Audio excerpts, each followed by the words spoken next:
I'll catch up. All right, good evening. Let's call this meeting to order.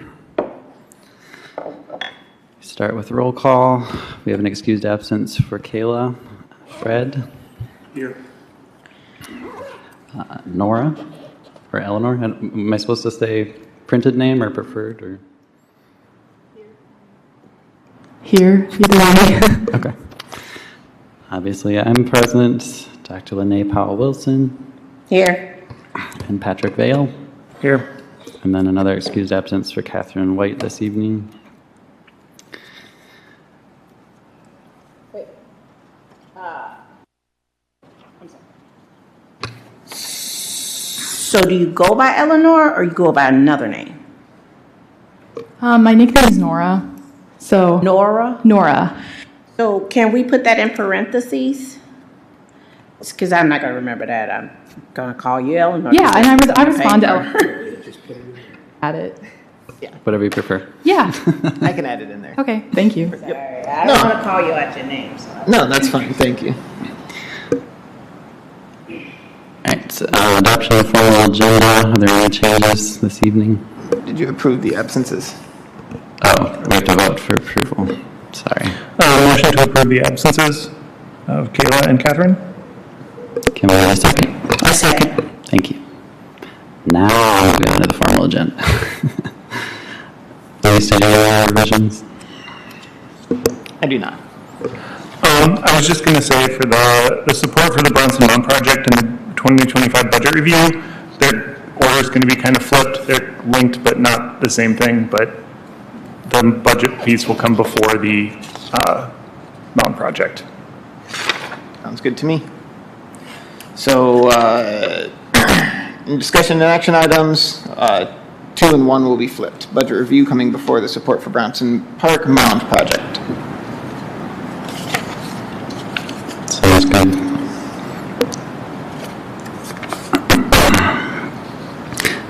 Motion to approve as amended.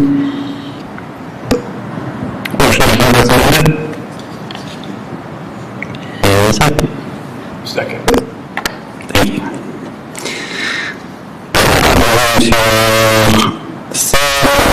From last month. Yeah, there's we got Lynn Houghton's name misspelled in there, I noticed this afternoon, towards the end. I haven't got it pulled up yet, but. Understand approval, that's noted. We'll get that changed over. Yeah, their last name wasn't spelled right. And I had a question on, I gotta find it. No, it's not. I had a question about this wording of a motion. Well, I'm flying blind right here. Let's see. Historic Preservation Commission minutes. Okay. Can you, yep. And, okay. It's not coming up on my screen, but okay, it was under the section of O'Connor Fund, and it was the approval of the programs on the O'Connor Fund. There was a sentence that was confusing in that. Here we go. That's what I gotta have.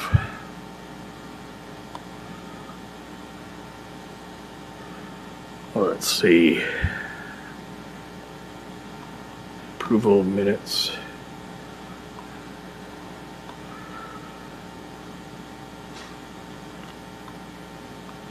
There we go. It's under discussion, action items. Oh, number 2, O'Connor Fund. Midway through it, it says, the first one, the Stewart Area Restoration Association, the civic, and it needs a couple words added to that sentence. I read that the first time, and it's like the first one, the Stewart Area Restoration Association, then the Civic and Disability Network were recommended for grants, or so I guess just make a complete Okay. thought on that. Do you see what I'm getting at? Thank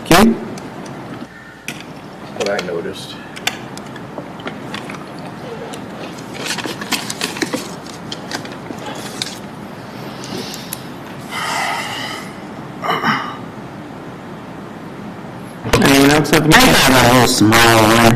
Under public comments, gas number 1, that H on the second line has should not be small. Character. I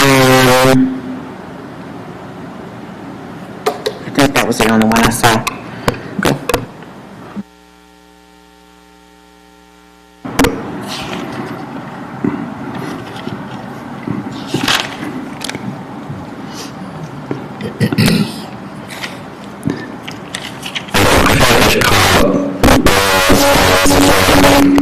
Typos, so E1 Sharon Carlson's Carlson, no T.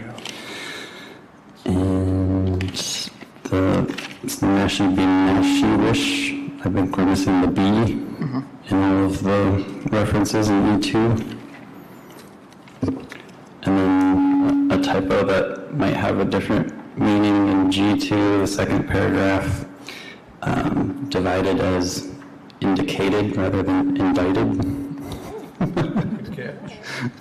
Just to be clear. And then G3, we have a very common O'Connor with an E instead of an O. But that's all I'll say. Thank you. You missed your calling as a teacher.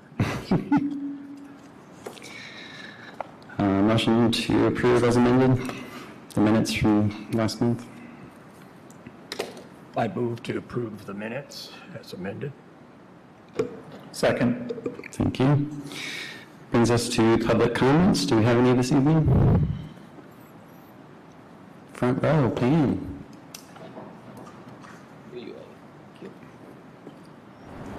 Pam O'Connor, City of Kalamazoo, former commissioner, co-founder of the O'Connor Fund.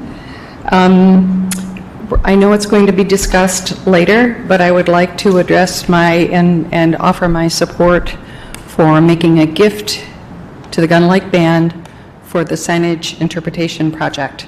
We have talked about it a lot, and although we do not yet have a formal gift-making policy, this is an item that has been with this commission for almost 2 decades.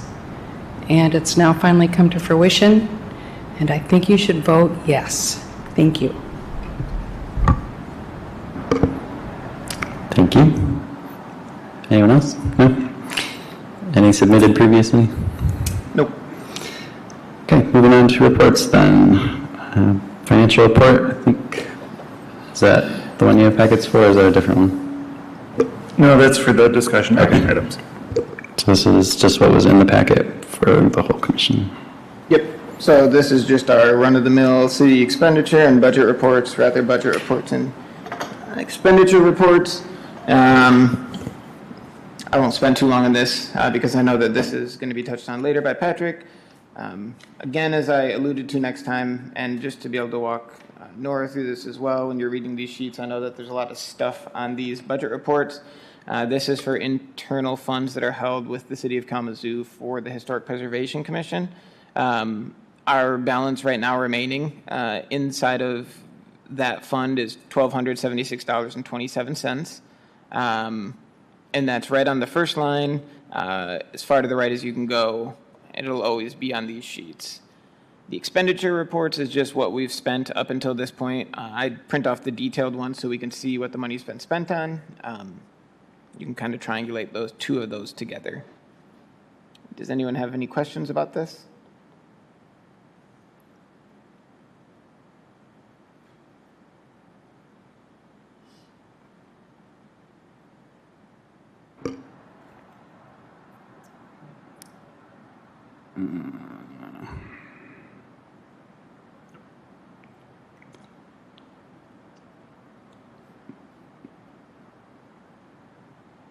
Kyle? Sorry, I'm just trying to find the line.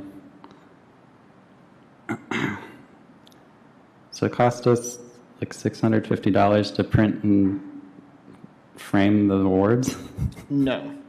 Cost us $132.95. It prints off funky, but Okay. it's just above it. I was kind of confused by that.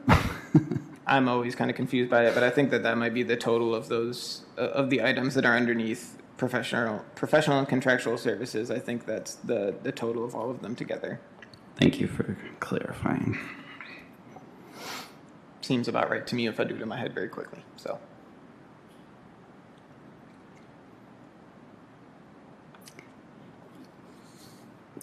Okay, any other comments or questions from the commissioners on the budget report?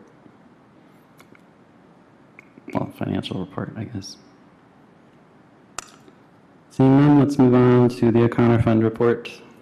Yep, and this is just then, again, the monthly report talking about the funds that are held at the Kalamazoo Community Foundation and the O'Connor Fund for Historic Preservation in the city of Kalamazoo. I think I like this format that I've come up with so we can see month over month, but in O'Connor 1, you can see that in August we have $68,202.54 as the net assets, and that's up about $1,000 from last month. And the current available balance is $14,968.25. O'Connor 2, $426,354.90 in net assets, which is up about $3,000 from July, and the current available balance is $57,811.29. Thank you. Yep. Anything further on that? And again, that does not include the 20,000 grant has not been paid out of that yet. Correct. Yep. As that'll be on a reimbursable basis anyways, so we could earmark it if we wanted to, kind of, in our minds. Probably be helpful. All right, next report is on the City Hall designation efforts for a local historic district. Pam, would you like to read this report, or do you want me to? I don't know, but it needs to be read.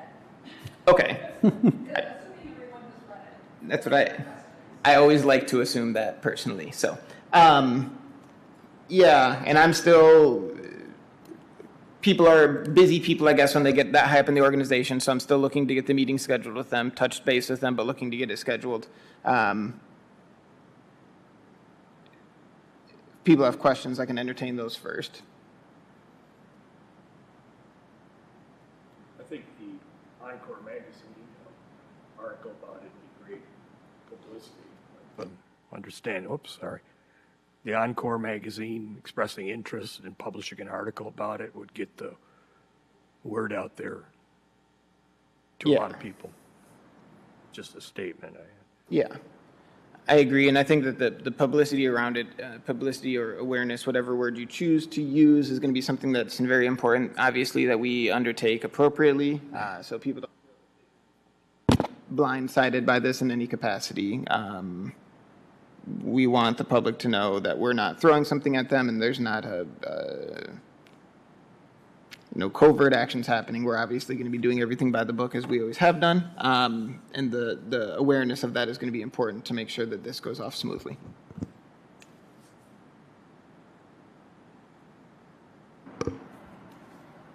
So this is still just going to be a meeting with you and the assistant city manager? Yep, with the deputy city manager. Deputy city manager. Again, obviously obviously City Hall is a city-owned property. It's the first one that we're going to be looking to locally designate. First piece of city-owned property that we're going to be looking to designate. So keeping everyone in the loop is obviously important about that.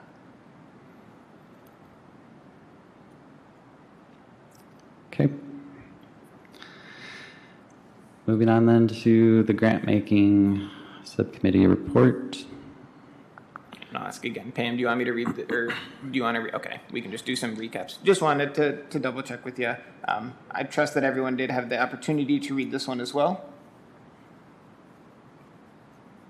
Awesome. I was just telling Kyle before the meeting that we've gotten 2 of the documents notarized and signed. I need to send the one over to him for countersignature. I think it came in last week. So we have the Civic as signed, and then we also just got Disability Network as signed and notarized. Just need to get the Stewart one over.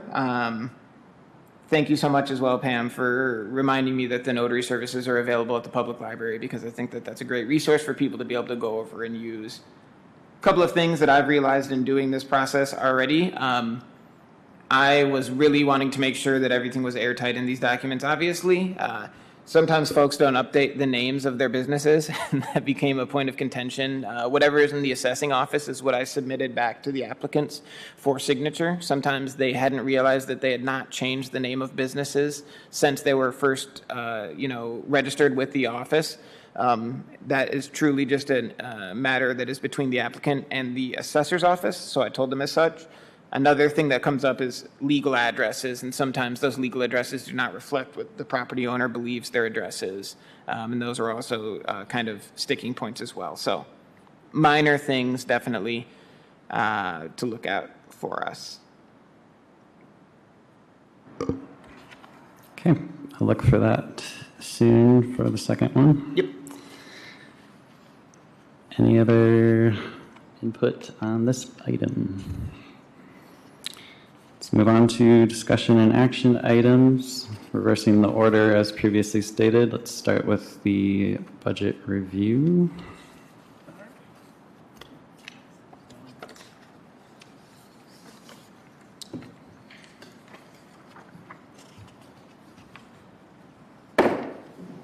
Brings me back to my school days. Take one and pass it down.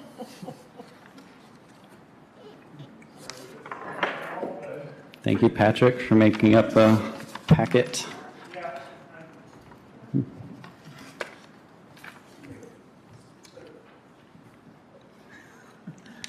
I apologize. I didn't notice until I got home from the print place that it was this small. Not a problem. I will send Luis a PDF of this that we can include in the minutes, and so we can look at this some other time as well. Okay, so the Finance Subcommittee we met last week on Tuesday, and we have, I think we're on version 5 now of a draft policy for gifting. Each time we learn something new and then kind of changes our perspective on things. So we're still working on that. One thing that I did in the last month was go through, and Luis provided the spending from our city-held funds for the last 3 years. Going back into 2021 did not seem to be either both possible or that was peak COVID time, so I don't think we were spending a whole lot then anyway. So the subcommittee's working kind of on an assumption that we can budget about $4,000. We can assume that we can fund our operations with $4,000 a year. The only time, we went over that the last 2 years, but that included a $2,500 donation to MHPN in 2023. That was for the conference that was here. And then also all of the conference registrations for everyone that was here. And we don't think that's going to be something that happens every year. So we're assuming that $4,000 is a safe amount for us to assume that we can fund our regular operations. This does not include any gifts or grants or anything like that. This is just Preservation Week activities. If we're doing some sort of trainings or something like that, all of those things could be funded with about $4,000 a year based on what we've done historically. And that gets us to the O'Connor funds and how we're going to be funding that, because we are not getting city money. O'Connor Fund 1 is funds that have come from Historic Preservation Commission activities in the past. So when the tours were going on, book publishing, et cetera, that's where that money came from. And the subcommittee thinks that that's how we need to be funding our operations going forward. Any questions on that so far? Does that make sense here? We need to be funding from somewhere. This is where we want to do that. Yeah, sure. Up until the time that a new federal law required Yeah. Just for minutes later, thank you. up until the time, which I think was probably 10 or 15 years ago, that the federal government required the community foundation to split from one fund to two. All of the income from the book sales were going into that single account, just so you know. Right now, I pulled the current balance and spendable balance just from the notes that Louise sent. earlier this week, so those are as up to date. The issue is what we will be getting in new spendable in 2025, which we should be getting that number from the Community Foundation soon, is less than $4,000. The amount that we kind of estimate for our 2025, what we're calling the replenishment amount, the amount that the fund is going to be, the increase in the spendable balance for 2025 is estimated to be about $2,700. So we will have plenty of spendable money to cover a $4,000 yearly budget, but we cannot do that in perpetuity. If I think we'd have about 10 years of runway that we could be spending over what's being replenished, but we can't be doing that forever.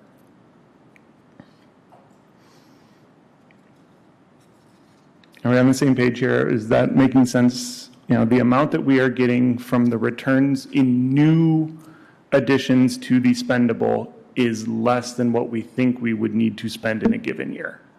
And I trust that you guys just looked at past years to see year over year how much we were gaining? Yeah. Okay. Yeah. And it's a percentage of the total amount? It's about 4% of the total amount, yeah. Okay. It's somewhere between 3 and 4. 2,700 is 4%, so that's probably on the high side. Yeah, and you guys just averaged then over the past couple of years to look at it? I mean, it's growing, so it's not going to be the same, but yeah. But still, yeah. Okay, thank you. So, and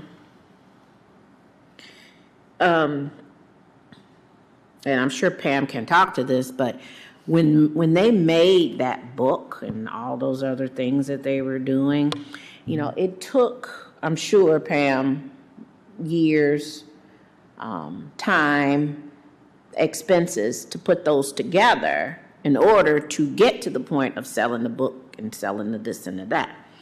So I think, you know, I guess the question is, are we ready for that?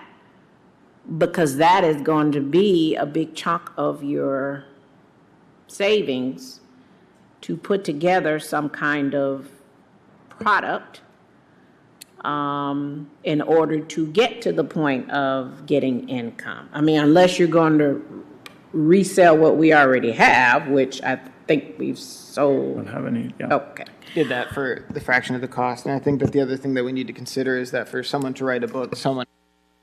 Yeah, So if that was an issue, we could talk about other ways of funding that, but I don't know if anyone on the commission is interested in doing that right now. I would love for someone to. If somebody was, we could talk about that, but.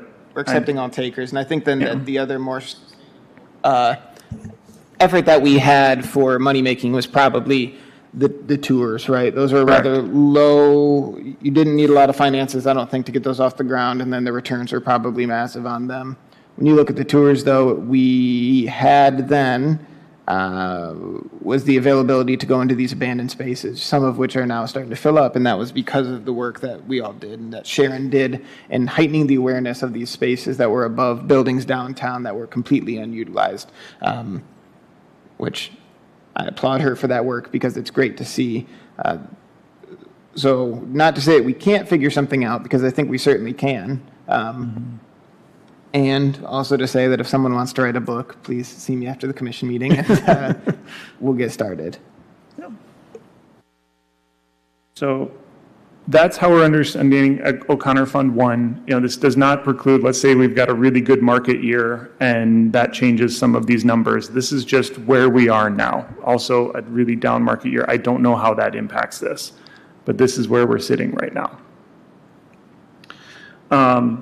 For the O'Connor Fund 2, these are funds that have come from donations, gifts, growth of the fund over the long term. This is the work that Pam's done over the last long time to build this fund.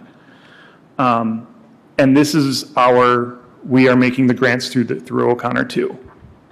That is the primary purpose of this fund. Current balance is $426,000 with $57,000 spendable. That's going to be going down by a little bit soon for the grants that we awarded last time. The estimated replenishment amount, so the amount that will be getting added to our spendable balance for 2025, we think is going to be around $16,000. So, and the intention is to award 10,000 in grants in next year. So there would be some sort of spendable surplus versus of what we intend to make in grants versus what we are gaining from increase in spendable from the community foundation, from the growth of the fund. $16,000 for what again? I'm sorry? So this would be the additional spendable amount that we would get. So the community foundation allocates approximately 4% of the fund as spendable for the year. So they tell us in the summer, so we should hear this soon, what their budget will be to spend for the next year. And that should be an additional $16,000. Is that every year or however they? Yep, so it's approximately $4,000 of the value, or 4% of the value of the fund. It was added to the spendable balance. And that's what they give us? They release to us. It is our money, yeah. Or they earmark as spendable. Well, I definitely think we can spend it. Well, you know, I can always spend it. But nevertheless, you know, coming up with the different things that we want to do is, you know, got to spend money to make money, unfortunately. Sure. 10,000 of that 16,000 is earmarked for the grant. Like, we know that is part of that. Okay. But still, yeah,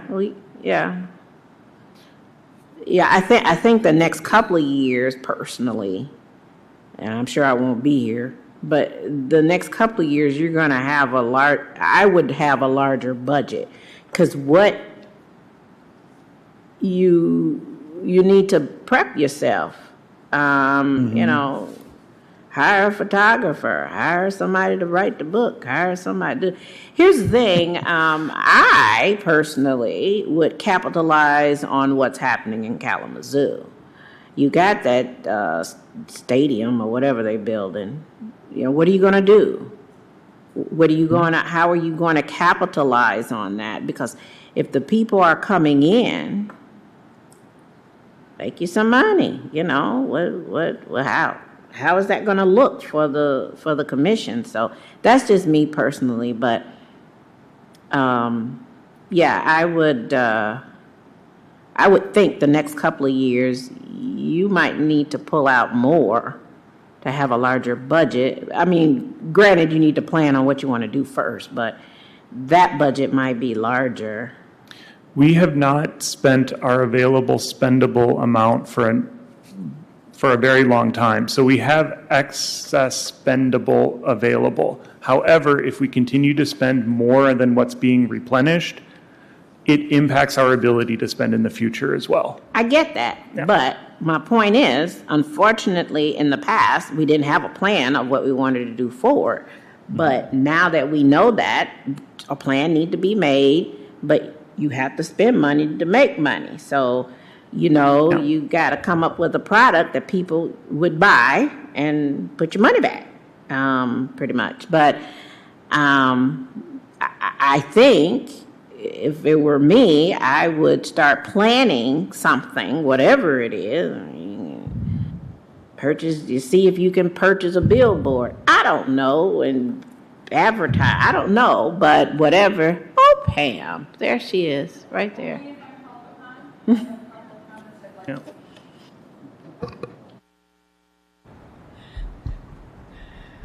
First of all, in a lot of ways, you do have to spend money to make money. We raised money to write a book, and then we are now enjoying the benefits and the income produced as a result of that. On the other hand, the reason that money is at the community foundation is that you don't have to spend it to make it.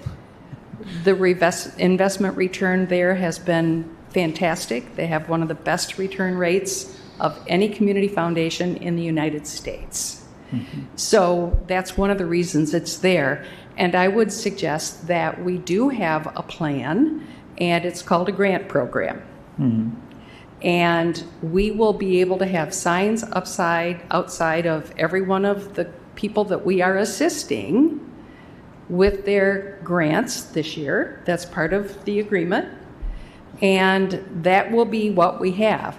I would caution you against trying to drum up a plan that is related to the arena or any other specific thing that does not fall very specifically within the commission's responsibilities and duties.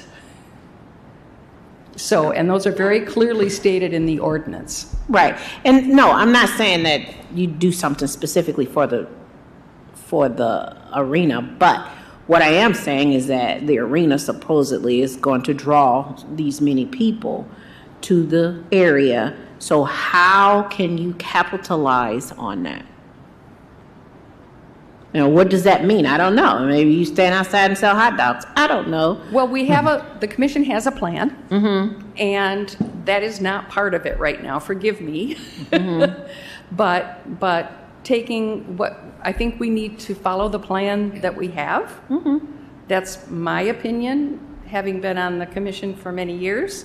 I don't know that if we start, what I am very concerned about is that the money is there for the commission to fulfill its duties and responsibilities. So anything outside that, anything that is not preservation related or has to do with preservation education of the public, I think is not where we want to wander. Just my opinion. Yeah, and I get that. And by no means was I saying to do something that's outside of the commission's mission. You know, but how can we capitalize on the people that's supposedly coming to Kalamazoo? So they're here for a concert. Okay, do you have a bus that takes them around to the historical sites? You know, what does that mean? That doesn't mean that it's a modern day thing. It still is pertaining to historical buildings and the history of Kalamazoo. That needs to go in a future plan then. Understood. Okay. But that's something that I believe, that's something you could be thinking about, you know, because, you know, you just said, how are we going to make more money? Well, you can't come up with an idea tomorrow, right? Isn't that what you said? I didn't say we need to make more money. I Well, said we in need the to. next few years, because we're going to, if we keep spending and we don't put money back, we're going to run out, right? We're going to run down the spendable portion. We aren't going to run out. We are going to, yeah. I mean, we'll not run out. We got plenty in reserve. But my point is, the focus should somehow now be thinking of ways to make that money. Write a book. I think we're very traditional to be able to drum up some revenue, and I could probably fall back on them at any time that we needed to. When we look at the books, you know, the Historic Preservation Commission has published 3 books. I found a 4th recently that Sharon gave me. I don't know if it was just a cosign, but those are all wonderful resources. I think that everyone here on this commission and probably in this room enjoys reading those historic publications, but they're also really good documents of the history of Kalamazoo and architecture in Kalamazoo. Writing a book is a massive undertaking if you're going to write a book the size, any book, frankly, but you know, a book the size of the one that Pam and Lynn wrote was a big book. Peter Schmidt's book was a big book. Walking Through Time was a much smaller book, and we can't just write Walking Through Time again. And then I cannot remember the name of the other publication, but it was another certainly smaller undertakings. Books are big, but they are tangible. We know that we can sell them. We would have to do a lot of budgeting to figure out what our revenues would be on that. The tours, I think, hit the nail on the head for what we are as a commission. If we could look at doing tours again in the future, and I don't think it's something that we'll do right now because we need to come up with something novel, I think, and understand who we're going to market it to. But they're very educational. We'd be able to engage with folks when we're giving the tours, and I think that people in this community love tours, frankly. It's an opportunity for us to be able to interface with the public and talk with them about the history on a person-to-person level not everyone enjoys books, and not everyone has the ability to read books either, obviously, just like not everyone has the ability to go out and go on a tour. Not misconstruing anything that's been said, but, this is first and foremost the Historic Preservation Commission. We do a lot of our work through funds, but I don't want us to ever get into the habit of thinking of ourselves as strictly a revenue-generating body, and I don't think that anyone's saying that, but I just don't want it to be misconstrued by the public or anyone that is what we're striving to do. And I'll hand it back over to Patrick. Yeah, this is more to understand the position in which we are right now. And so as we talk about then moving on to the Bronson Park Mound, both the Finance Committee and the Grant Making Committee both believe that we need to support this. And to the $5,000 that was requested last month. Like Pam said, the commission's involvement in this project, it predates all of us here. I mean, none of us were here when this project started, and it's something that we need to see through. So,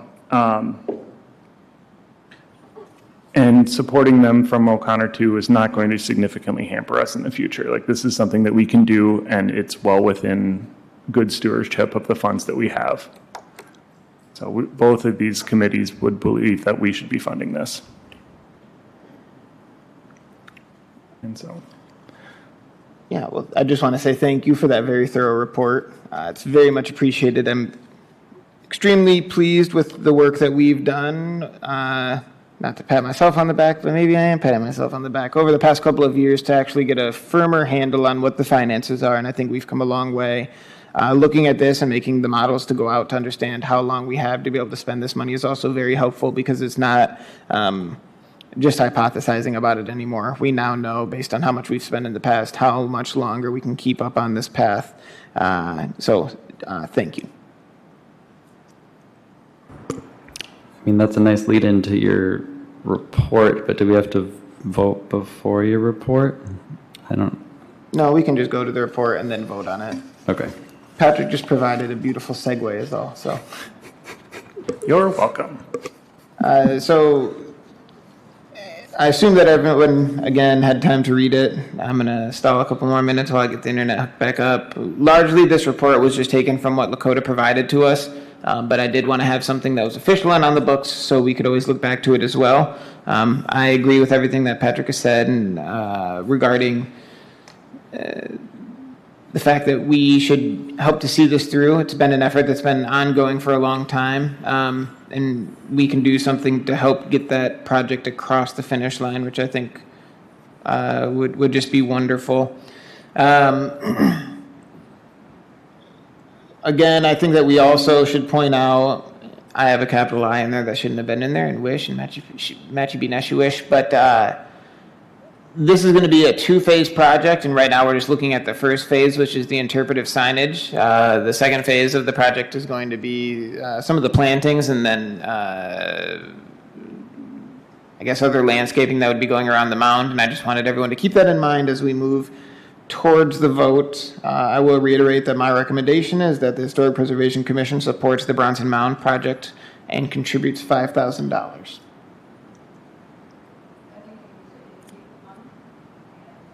I can't make the vote, so when they make it, they'll.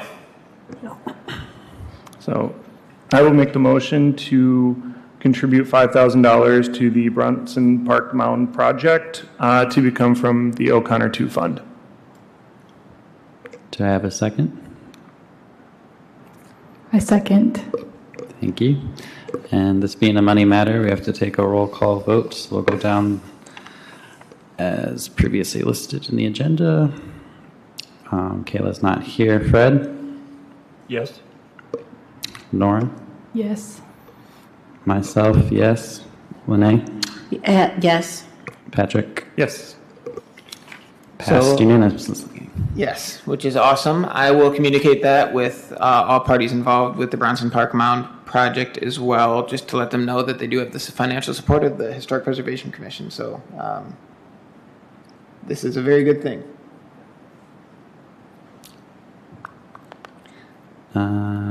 Oh, I have to scroll through all those pages now. Was there more for your report?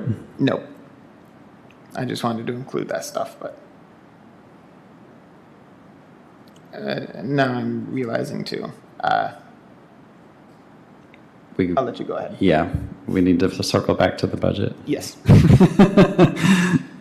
Yeah, we kind of left that early then. Okay, so yeah, there is more to your report, and it's about the budget. And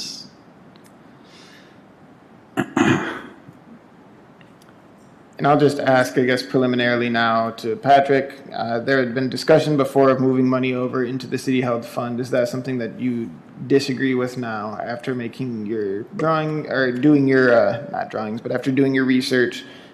This budget that is listed here, I do need to get in before the next meeting to the financial folks. So if we want to make edits to the numbers, please just let me know what they are, and I'll make them. Okay.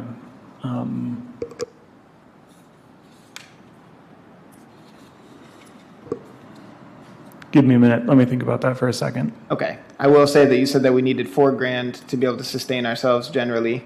There's a $5,000 proposed transfer. Yep.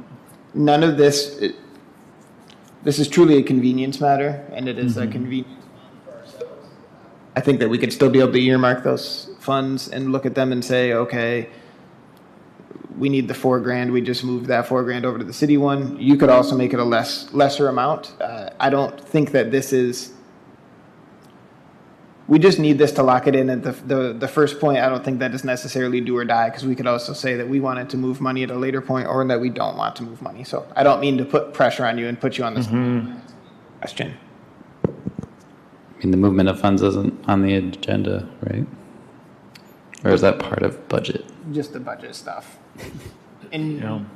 included last time, but we wanted to give ourselves, last time being last month, the time to be able to look this over a little bit more before a vote was made.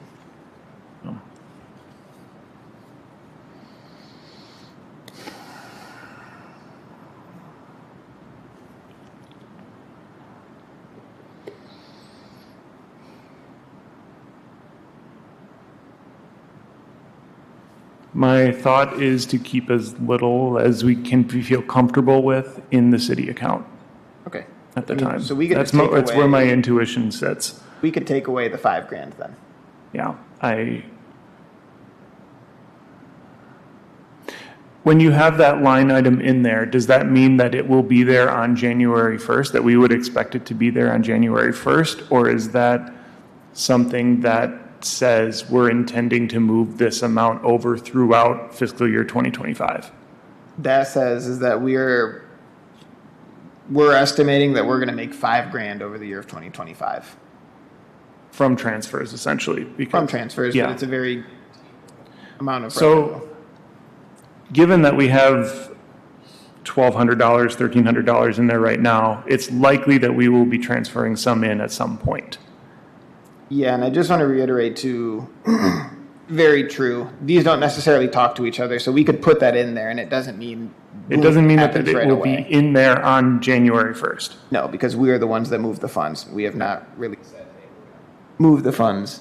And you guys could also say, hey, we want to do that at a later date and dictate when the money will be moved. This is certainly another fine move. Yeah, my intuition is do not move it in at least now, and kind of move it in as we need it. I understand that there's a convenience factor, but unless we have an expense coming up that's going to be significantly more than this, or, approaching that, I don't know that we really need to have it there. We don't. So I guess that my solution then would be that we can leave it there now. You guys can say that you will dictate when the money gets moved over for the sake. We probably should make that movement over. So if we want to lower the amount, we could bring it down to $2,000. Yeah. But it should be an amount that we know, if I'm making, stop me if I'm not being clear enough, but we want the books to balance out. So by us putting in the $5,000, we're going to be expected to have that $5,000, Okay. more or less. It's not a dire thing, but I just like it to be all dotted and crossed. So if you'd be more comfortable guaranteeing an amount, a lesser amount. When would that money need to be there? Anytime. If we It's just put saying the over number in there, like when? It's just saying that over that fiscal year, we're gonna make that much money. Okay. We could cut that number in half and move it in on December 31st, 2025, like that. I don't think. Or we don't even have to, like, we can put the number in the budget, but that doesn't mean Yeah, we budget is haven't a commitment. achieved an income number, in, No, I guess for a little bit for my sake too, to be able to tell my coworkers like, hey, so we could bring that number down substantially. yeah. The thing is, for a lot of these payments, like let's say, I guess I don't know, like can the O'Connor Fund pay for catering? Yes, obviously assuming that. And then what does the payment of a catering look like from the O'Connor Fund? I can't just get them on the horn and say, hey, we're going to go down to Jim's sandwich shop and order some sandwiches, right? The same thing goes for the preservation awards. Like if I wanted to get the room reserved, I would, how does the flow of money work? Does it get dispersed directly from the Kalamazoo Community Foundation to the person that I'm paying, or does it need to move through the city? Okay. That'll be a really good question for me to ask the Kalamazoo Community Foundation tomorrow, but I think that that's important to understand. That's what I think about some of this local money, or the city-held money being for. Convenience is something I know that we can always overcome, and that's pay for convenience, I suppose, but we don't need to concern ourselves with that as much as, is it possible for the money to move from the Kalamazoo Community Foundation to someone who comes to do a workshop? Are they directly payable from the Kalamazoo Community Foundation, or does there need to be a third party involved to disperse the funds? Okay. No, I think the transfers that they made directly to the ATM. That's very true. They'll pay directly to our grantees for this year. Those are all nonprofit entities, I guess is my question. Does it need to be, can it be dispersed to for-profit entities? Okay. The next question then becomes the timing of all that. Some people are a lot more lenient about when they get paid, others are not. So when we're looking at a catering event, they're not really going to say like, hey, get us on the next 15. They're going to say, hey, Sure. I need the money right now. Those are the times that I think about it. Those are the times then too when a transfer would get made over to the city if we thought about it in that capacity. So Yeah, I would be surprised if we had catering above $1,200, but I don't think we will. But I just don't want it to get down to like, oh shoot. yeah, I'm a little less concerned now that we have a full commission because we're less likely to go through meetings where we don't have quorum. And so we can, if something comes up, we can react rather quickly rather than having to, something like that where we just don't have quorum so we can't vote on it. Okay. Yeah. Trying to think like big expenses that come up like that, are the support for things or the, Preservation awards are a big yeah. one. So That's probably our biggest one year over year, right? yeah, okay. I mean, if we need to have some number in there and we wanted to put in $2,000 or something like that, and then we'd move it over as necessary, I guess that is, if that makes everyone a little more comfortable. But I don't think we necessarily, there's no reason that we should just move money over just to have a bigger balance here. I mean, if there's a genuine need, I understand that, but just to have a bigger balance in the city so we can have a number on the budget sheet does not make sense to me. Totally agree with you. Our operating budget doesn't have to be fully through the city account, even if the Yeah. funding's coming from O'Connor. Our operating budget, we're estimating, is $4,000, so we'll be spending probably that much next year. And currently, we don't have that much in the city account, so we Yeah. probably will need to transfer some at some point. But if we wanted to, it's like subtract our current balance from the estimate, that would probably make sense as a number. Yeah, I mean, if 2,600 if that would make, I guess I don't know who's not feeling comfortable right now and what the, Right, what it all the has to be source of voted that on might be. anyway, but Yeah, for the sake of a budget, we do have to vote on approving the budget, even if we Yeah. don't stick to the budget. right. Yeah, so I guess my notion then from hearing this talk would be to move a number that's lower than what people are comfortable with. I want to make sure that everything goes well and that I can bring something that I know I can defend to my colleagues at the city. So if we're saying that 26, $5,000 is too high. We also don't want to have our revenues start to exceed. I mean, I guess we can at the end of the day. We just wouldn't want our expenses to exceed our revenues. So I think that if we went with 2,600, if people are comfortable with that, if not, we could go with $2,000. It doesn't need to be dispersed out. We can put the number in there, but just not disperse it. Yes. Okay, then that's okay with me. Then we've said we've looked at this and $4,000 seems to be what we can operate on in a given year. This is about $4,000. And it probably would get dispersed then, I'm guessing, over to the city account. And I guess to me, what is the concern if we're going to spend the $2,600 extra regardless? Because it's not returning anything. Yeah. So we don't need to move it immediately, but we could move it at some point. I just want to make sure that I can make the books balance, I suppose. So I want you guys to give me a number that is realistic and not say 2,600 if we're not going to ever move it. So if that number is zero, then we can. Then if we're going to be spending directly from O'Connor 1, then we don't need to have it in the budget here. Okay, so then we can just make it Yeah, zero or very close, I suppose. sure. I just mean, don't want people to be like, hey, Luis, you brought us this number, and then like, what's going on? So. So is the do you city think? asking how much money we're going to put in their fund? No, and I don't think that it works that way, but for the sake of accounting, it works much better, and I would feel like much more of a team player if I didn't give them numbers that when the accountants were trying to go through and do the audit, they're like, well, what happened here? And then I have to get called or something at the end of the day. And I think it's just best accountancy practices to make sure that we're reflecting things in good faith, right? So if we don't think that we're going to use the money here, that's fine. We can put down to zero, and we can rely upon the O'Connor 1 to do our expending, right? Yeah, I'm okay with that. Yeah. That's fine. Yeah. It's just, is that going to pass muster with the people that you have to send it to? Oh, 100%. Okay, then let's do that.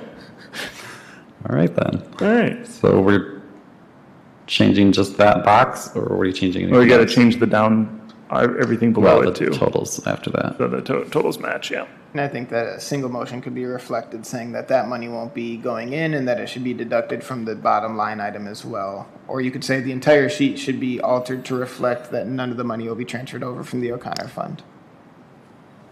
Okay.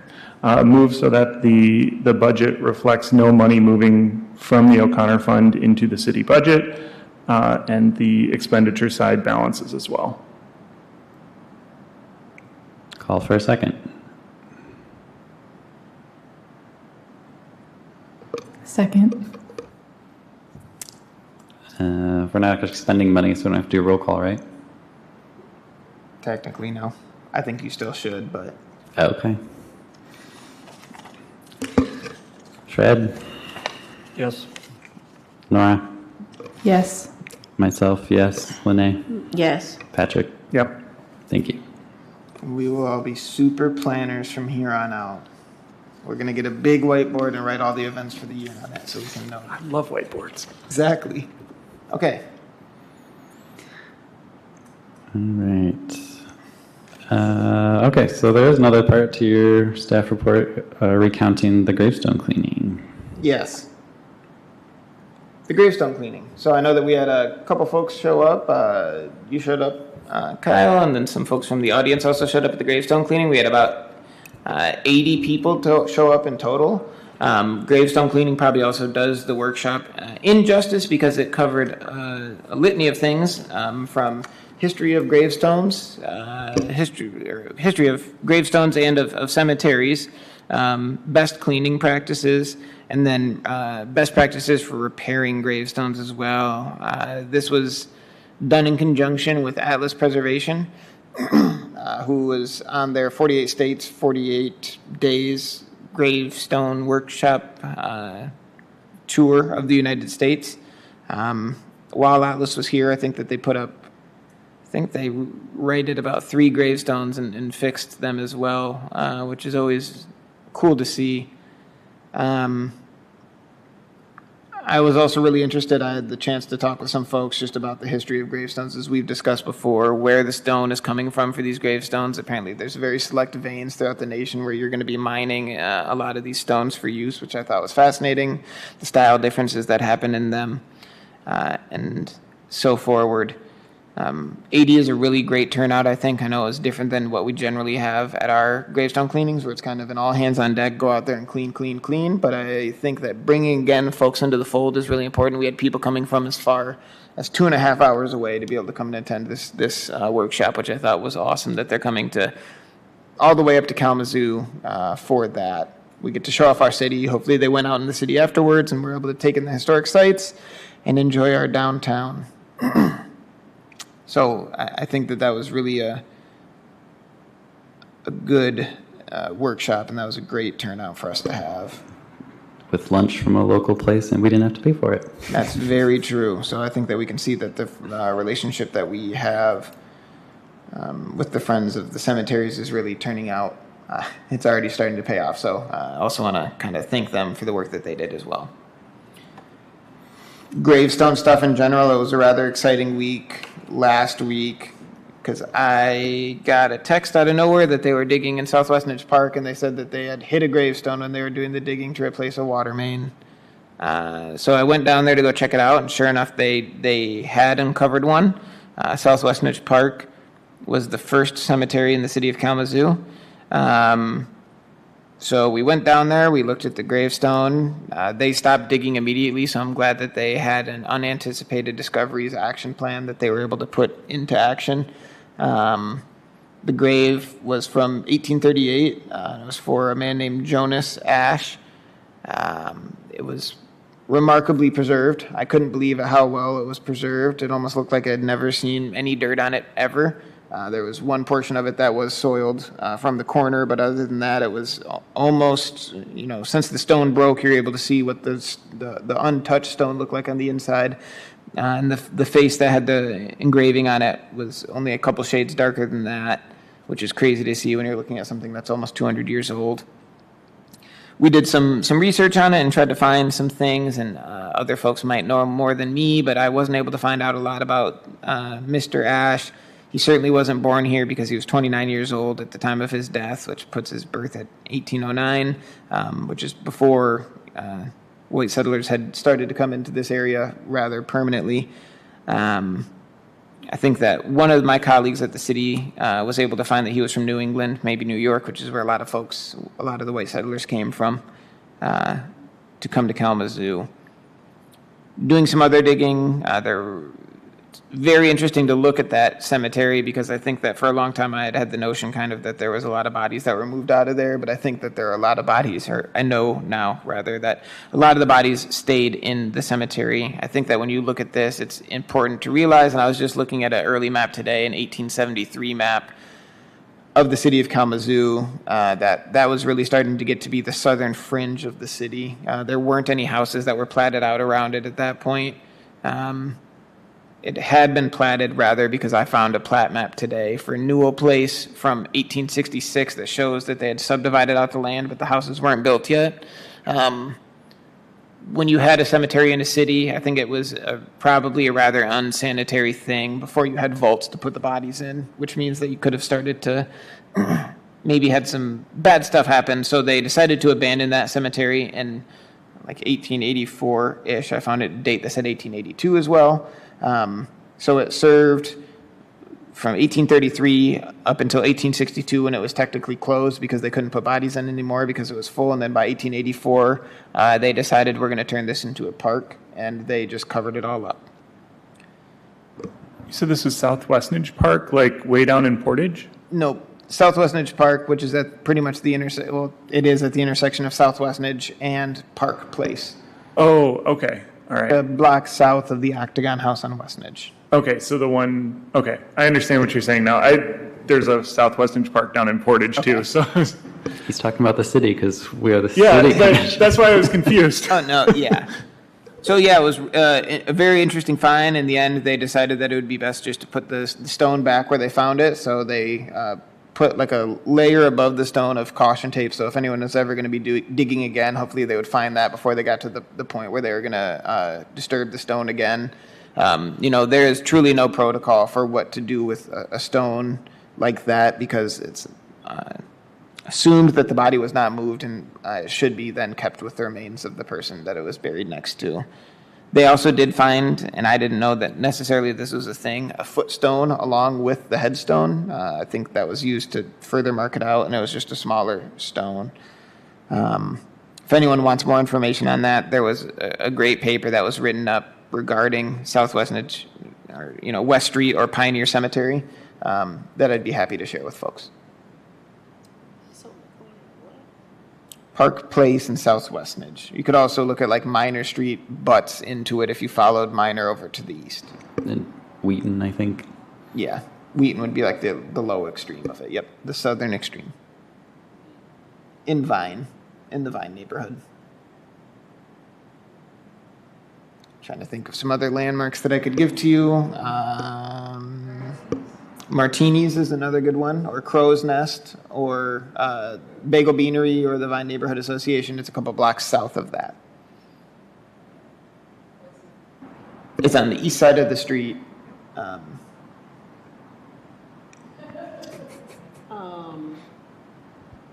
gas station is too far. The gas station is too far. It's a couple blocks north of that.